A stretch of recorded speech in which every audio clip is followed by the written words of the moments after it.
சென்னையில் அயலக தமிழர் மாநாடு தொடங்கி இருக்கிறது. விவரங்களை செய்தியாளர் ரமேஷிடம் கேட்கலாம். ரமேஷ், இந்த அயலக தமிழர் மாநாட்டில் யாரெல்லாம் பங்கெடுத்திருக்கிறாங்க? நிகழ்வு குறித்து விரிவா சொல்லுங்க.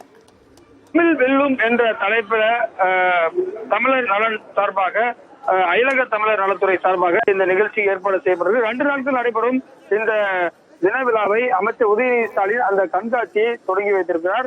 இதுல பாத்தீங்கன்னா 218 சர்வதேச தமிழ் சங்கங்கள் மற்றும் 48 பிற மாநில தமிழ் சங்கங்கள் பங்கேற்கிருக்காங்க. இதுல பாத்தீங்கன்னா பல்வேறு அரங்குகள், இலங்கை தமிழர் சார்பாக ஒரு அரங்கு போட்டிருக்காங்க. அதே போல இங்க படிக்கக்கூடிய மாணவர்களுக்கு எந்தெந்த வெளிநாடுகள்லாம் தமிழ்நாடு அரசு சார்பாக உதவி செய்யறாங்க, வேலைக்கு போறது, துபாய் உள்ளிட்ட நாடுகளுக்கு ஹெல்ப் பண்ற சம்பந்தமான ஸ்டால்ஸும் போட்டிருக்காங்க. இது பாத்தீங்கன்னா நந்தம்பாக்கம் ட்ரேட் சென்டர்ல ஒரு மிகப்பெரிய ஒரு விழாவாக தற்போது கொண்டாடப்பட்டு வருகிறது. பல்வேறு நாடுகளைச் சேர்ந்த தமிழ் வம்சாவளியினரும் இதில் பங்கேற்றிருக்கிறார்கள். 2 நாட்கள் பல்வேறு கருத்தரங்குகளுக்கும் ஏற்பாடு செய்யப்பட்டிருக்கிறது.